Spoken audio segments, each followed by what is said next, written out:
Hello friends, मैं अभिनंदन कुमार आज भी आप लोगों के लिए नया वीडियो फिर से लेके आया हूँ। आज मैं अपना इनकम टैक्स का नेक्स्ट क्लास स्टार्ट करूँगा, लेकिन उसको पढ़ाने से पहले मैं आप लोगों को थोड़ा सा मोटिवेट करना चाहता हूँ। मोटिवेशन का टॉपिक है मेंटालिटी। मेंटालिटी यानी कि सोच। अपने माइंड को, अपने मेंटालिटी को हमेशा पॉजिटिव रखिए, कभी निगेटिव मत होइए। लोगों का मत सुनिए ब्रदर, अपने दिल की सुनिए। लोग कहते हैं तुम नहीं कर पाओगे, तुम बचपन से ऐसे हो। हाँ, मैं बचपन से ऐसा हूँ, ये हूँ वैसा हूँ, कुछ नहीं। समय होता है ब्रदर, समय के हिसाब से तुम अपने आप को चाहो तो हम लोग चेंज कर सकते हैं अपने आप को। बस अपना थॉट प्रोसेस चेंज करिए। If you want to do that then you can do that. It is depend on your thought process, so you just try to change your thought process. It means अपने thought process को positive way में लेके जाइए। हमेशा positive रहिए और सबको positive रखिए। पढ़ने वाले इंसान हो यार, पॉजिटिव रहा करो, नेगेटिव मत रहा करो कि मैं कुछ नहीं कर सकता, मैं बचपन से ऐसा हूँ। बहुत लोगों मुझसे मैं सुना हो यार, ऐसा कुछ नहीं है। तुम चाह दो सब कुछ हो सकता है। मन की बात होती है। मन चाहा तो सब कुछ हो गया, मन नहीं चाहते तो तुम कुछ नहीं। अपने मन को जीतो। आजकल समय क्या हो रहा है पता है? आजकल के समय में ये हो रहा है कि माइंड हमको कंट्रोल कर रही है। भाई ऐसा नहीं होना चाहिए। माइंड को हम कंट्रोल करेंगे तभी हम लाइफ में हमेशा आगे जा पाएंगे।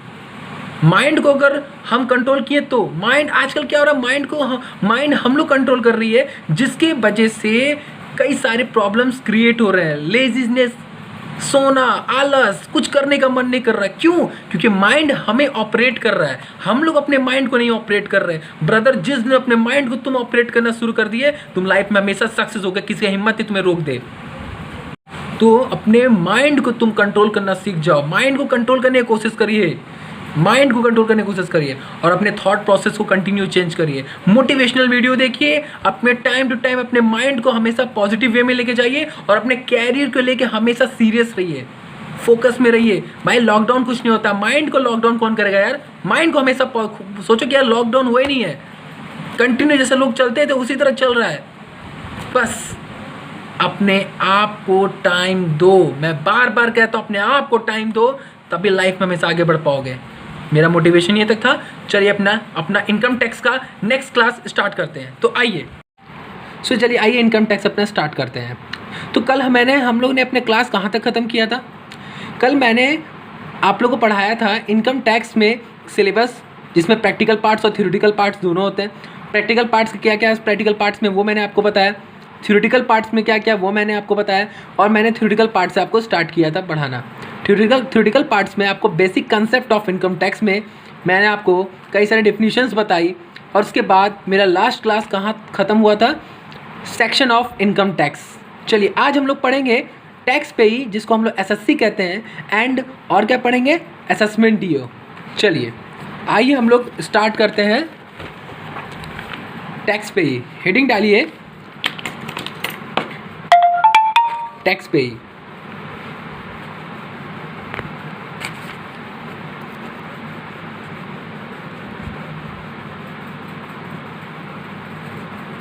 टैक्स पेई जिसको एसएससी कहते हैं, ASSESSEE। सेक्शन किस सेक्शन में हुआ था? 2 क्लॉज 7। ठीक है, कल मैंने आपको सेक्शन बताया था इनकम टैक्स से कई सारा। तो चलिए मैंने उसको पहले स्टार्ट कर दिया। मैंने introduction of income tax law बता चुका था। उसके बाद मेरा टैक्स पेई एसएससी था, सेक्शन 2 क्लॉज 7। ठीक है, एसएससी क्या होता है, टैक्स पेई क्या होता है? एसएससी या टैक्स पेई हम उसे कहते हैं the person who is liable to pay the tax is called as tax payee. It means what? Tax payee हम उसे कहते हैं जो पर्सन इनकम अर्न करता है, तो उसकी जिम्मेदारी होती है कि उसे टैक्स पे करना है, तो उसको ही हम लोग एसएससी कहते हैं या फिर टैक्स पेई कहते हैं। ठीक है, चलिए आइए हम लोग उसका डिफिनीशन लिख लेते हैं और उसके कुछ प्रोविजंस लिख लेंगे। मीन्स लॉ, प्रावधान, है ना। चलिए आइए डिफिनीशन लिख लेते हैं। लिखिए, according to this section, according to this section, the person who is liable to who is liable for the payment of income tax is called as SSC. इसको हम लोग टैक्स पे ही कहते हैं. Got it. ठीक है, ये था मेरा बस सिंपल सा, ज़्यादा कुछ नहीं है, सिंपल सा डिफिनीशन है. टैक्स पे क्या होता है, एसएससी क्या होता है. जो पर्सन लाइबल होता है, जिम्मेदारी होती है उसको टैक्स पे करना है. क्यों? क्योंकि वो इनकम अर्न करता है, इसलिए उसको इनकम टैक्स पे करना पड़ता है. उसको ही हम लोग एसएससी या टैक्स पे ही कहते हैं. Got it. हमको लगता है कि आप लोग अच्छे से समझ चुके होंगे. चलिए आइए हम लोग उसका प्रोविज़न पढ़ते हैं, यानी उसका लॉ पढ़ते हैं, कानून, regulations. Got it. Provision of SSC या प्रोविज़न ऑफ सेक्शन 2 क्लॉज 7 भी आप कह सकते हैं. प्रोविज़न ऑफ सेक्शन 2 क्लॉज 7 का प्रोविज़न पढ़ रहे हैं. तो पहला प्रोविज़न है, सिंपल प्रोविज़न है. The person who is liable to pay the tax is called as normal tax payer. Normal tax payer कौन होता है? जो लाइबल होता है टैक्स पे करने के लिए, क्योंकि वो इनकम अर्न करता है. Got it. The person who is liable to pay the person is liable to pay the tax is called as normal taxpayer. Normal taxpayer. Got it? So आइए नेक्स्ट पॉइंट नंबरिंग वाइज करते चलिए आप लोग. ठीक है, next point हम लोग next point में पढ़ेंगे कि और क्या प्रोविजंस होते हैं उसके. The person who is liable to pay the tax with interest and penalties. So आप लोग सोच रहे हैं इंटरेस्ट एंड पेनाल्टीज़ क्यों टैक्स दे रहा है. तो मान लीजिए आपका टाइमिंग था 1 अप्रैल को टैक्स पे करना. आपने क्या किया, उसको 15-20 अप्रैल को टैक्स पे करने के लिए गवर्नमेंट को दिया. क्या गवर्नमेंट इसको एग्री होगी? नहीं. गवर्नमेंट क्या करेगी, पेनाल्टी चार्ज करेगी, मुझे पेनाल्टी और इंटरेस्ट फाइन करिए. चलिए, तो वही the person who is liable to pay the tax with interest and penalty. Got it? is called as casual tax payer. इसको कैजुअल टैक्स पेयर कहते हैं. Got it. थर्ड पॉइंट है आपका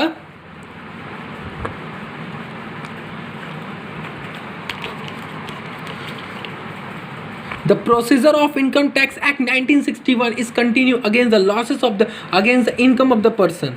मतलब क्या है कि एक पर्सन, ठीक है, एक प्रोसीजर होता है कि एक पर्सन के इनकम में से टैक्स चार्ज किया जाता है. तो ये भी एक प्रोविज़न है, एसएससी का एक प्रोविज़न है.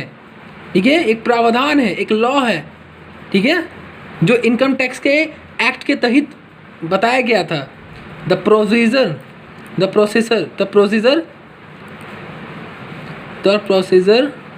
Of income tax is continue the procedure of income tax act 1961.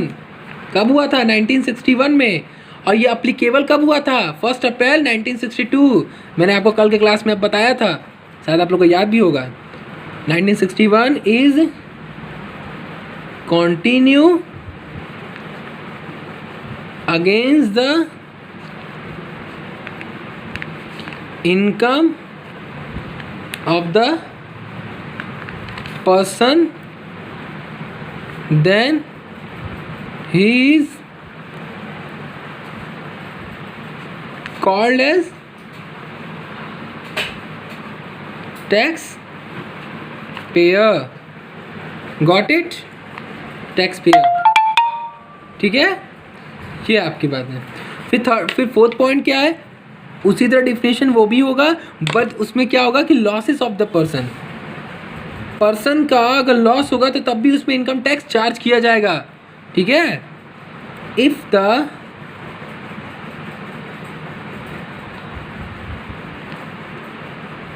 Procedure of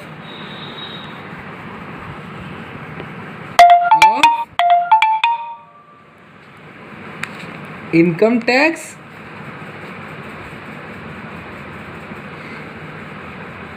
act 1961 is continue against the losses of the person, then he is called as taxpayer. Got it? Fifth point क्या होता है आपका? Fifth point आपका होता है कि उसी तरह वो भी होगा, लेकिन इसमें क्या होता है कि इसमें थर्ड पार्टी से अगेंस्ट मतलब उसको चार्ज किया जाता है. Got it? If the procedure of income tax act 1961 is continue against the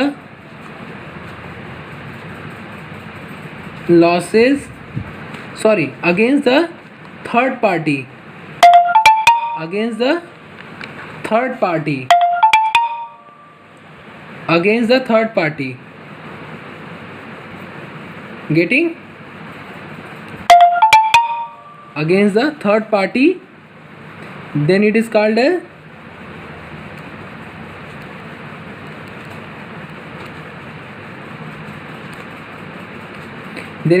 as taxpayer. Getting? चलिए, ये हो गया आपका फिफ्थ पॉइंट हो गया. अब उसके बाद आपका आता है एक और पॉइंट, आपका आता है डीम्ड. आप पूछोगे कि ये भी क्या है? टैक्स पे ही है, एसएससी है. Deemed SSC. डीम्ड एसएससी छठा पॉइंट क्या आपका? Deemed SSC. डीम्ड एसएससी क्या होता है?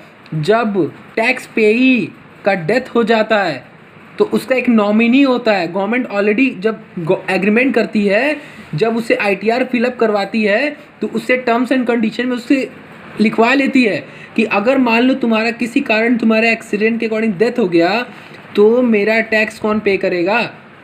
तो उससे बोलती है चलो एक काम करो, तुम्हारा कोई नॉमिनी होगा, उसका नाम यहाँ पर डिस्क्राइब कर दो. ठीक है, तो उसका नाम लिख दो. जब तुम्हारा अगर बाई चांस अगर कुछ होता है तो क्या होगा कि टैक्स कौन पे करेगा? नॉमिनी करेगा, यानी थर्ड पार्टी, जिसको कहते हैं लीगल रिप्रेजेंटेटिव. Got it? इसमें हम क्या लिखेंगे? The transfer of tax liability, the transfer of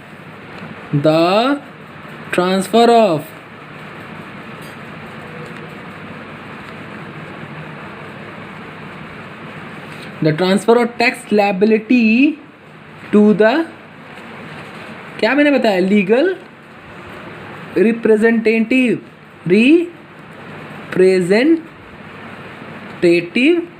या इसको नॉमिनी कहेंगे. नॉमिनी या थर्ड पार्टी किस केस में? In case of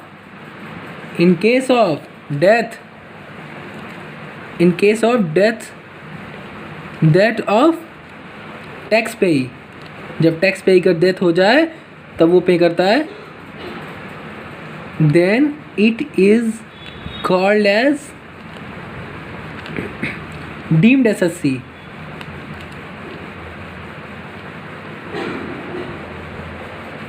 got it? चलिए, आपका ये पांचवा पॉइंट हो गया. फिर आगे छठा पॉइंट हो गया. एक पॉइंट और साथ दो पॉइंट और हैं जो आपको मैं लिखवाना चाहता हूँ, जिसका नाम है default SSC. Default SSC, default, मैंने स्पेलिंग गलत दिया,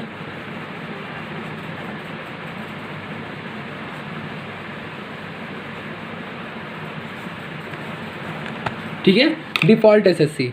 इसको मैंने काट के नीचे इसलिए लिखा कि आपको अच्छे से समझ आए, ठीक है, डिफ़ॉल्ट एसएससी, ठीक है। डिफ़ॉल्टर के नाम से समझ गए होंगे क्या होगा, कि वो डिफ़ॉल्ट हो गया है, वो नहीं दे पा रहा है, तो क्या होगा, उसका सिक्योरिटी से रिकवर करेगी गवर्नमेंट। जो उसका सिक्योरिटी बैंक में अगर डिपॉजिट होगा तो उस बैंक मैनेजर से क्या करेगी, वो रिकवर्ड करेगी। तो यहाँ क्या होगा, the tax liability are transferred, ठीक है, क्या होगा, the transfer of tax liability, किसको ट्रांसफर किया जाता है, the transfer of tax liabilities to the tax liabilities to the what, bank manager,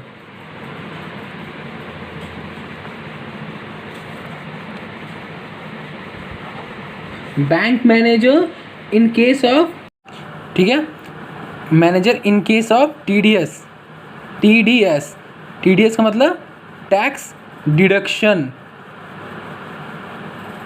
eight sources. आपने शायद इसको सुना होगा, इसका नाम टीडीएस का, जीएसटी में टैक्स डिडक्शन एट सोर्सेस। सो समझ गए डिफ़ॉल्ट एसएससी क्या होता है, कि एसएससी जो डिफ़ॉल्टर हो जाता है तो उसका सिक्योरिटी जो बैंक में डिपॉजिट होता है उसका बैंक मैनेजर से सिक्योरिटी को क्या किया जाता है, रिकवर्ड किया जाता है, ठीक है। तो उसके टैक्स लायबिलिटी किसको ट्रांसफर किया जाता है, बैंक मैनेजर को, गेटिंग। उसके बाद आता है एडवांस टैक्स पेयर, लास्ट होता है advance tax payer.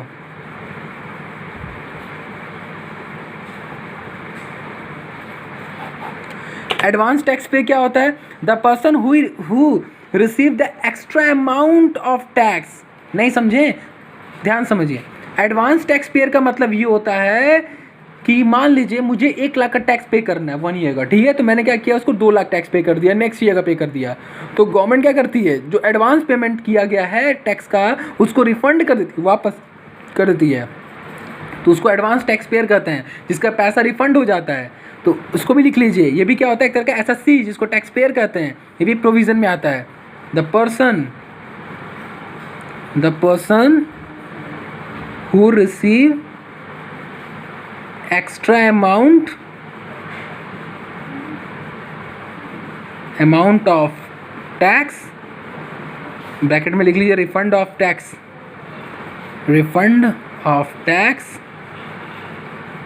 Is known as advance taxpayer, getting, इसको एडवांस टैक्स पेयर कहते हैं, ठीक। तो ये आपके क्या थे, एसएससी थे, जिसको टैक्स पे कहते हैं। इसके सारे प्रोविजंस, डिफिनीशन मैंने आपको आज बता दिया। अब एक लास्ट पढ़ेंगे टॉपिक, जिसका नाम है assessment year, ASSESSENT, assessment year, जिसको हम लोग कहते हैं फाइनेंशियल ईयर। ये किस सेक्शन में हुआ था, section 2 sub clause 9, got it. चलिए, असेसमेंट ईयर क्या होता है, assessment year is defined in section 2 subsection 9 of income tax act 1961। It is also called as financial year, इसको फाइनेंशियल ईयर भी कहते हैं, गॉट इट, ठीक है। असेसमेंट ईयर क्या होता है, असेसमेंट ईयर फाइनेंशियल ईयर होता है। इसका मतलब होता है कि जिस ईयर में हम टैक्स पे करते हैं उसको हम लोग क्या कहते हैं, असेसमेंट ईयर कहते हैं, गॉट इट। तो अभी का हम लोग का असेसमेंट ईयर क्या है, 20 to 21, ठीक है। जो आप लोग का जो ईयर है, आप लोग का 2021 है, got it. ASSESSMENT, assessment year, ठीक है। चलिए, असेसमेंट ईयर का definition, it is assessment year is defined in section 2 clause 9 of the income tax act 1961 it is also called as called as financial year. Got it. चलिए इसका एक और point है, उसको लिख लीजिए, आपको पता ही होगा। फाइनेंशियल ईयर में कितना मंथ होता है? हाँ, 1 अप्रैल टू कब से स्टार्ट होता है? 12 मंथ का होता है ये भी। ये कब से स्टार्ट होता है इसका पीरियड? 1 अप्रैल टू 31 मार्च। याद रखिएगा, फाइनेंशियल ईयर क्या होता है? 1 अप्रैल टू 31 मार्च। कैलेंडर ईयर कब होता है? 1 जनवरी टू 31 दिसंबर। Got it. ये कैलेंडर ईयर है। हम लोग जब भी अकाउंटिंग ट्रीटमेंट करते हैं तो उसमें हमेशा फाइनेंशियल ईयर यूज़ करते हैं। अकाउंटेंसी के लिए मोस्टली फाइनेंशियल ईयर ही यूज़ होता है। Got it. चलिए दूसरा पॉइंट आप लोग लिख लीजिए, ये पहला पॉइंट था, ठीक है। दूसरा पॉइंट लिख लीजिए, according to this section,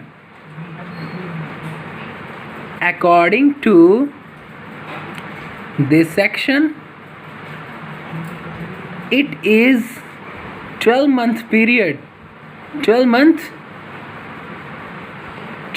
period of which is started, कब से स्टार्ट होता है? started from 1 अप्रैल to 31 मार्च। और हम लोग किस ईयर का पढ़ रहे हैं? पता है ना आपको? कब का पढ़ रहे हैं?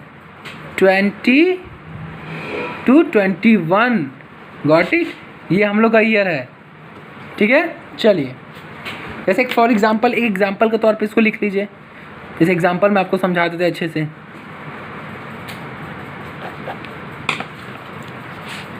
किसका एग्जांपल ये है? असेसमेंट ये का।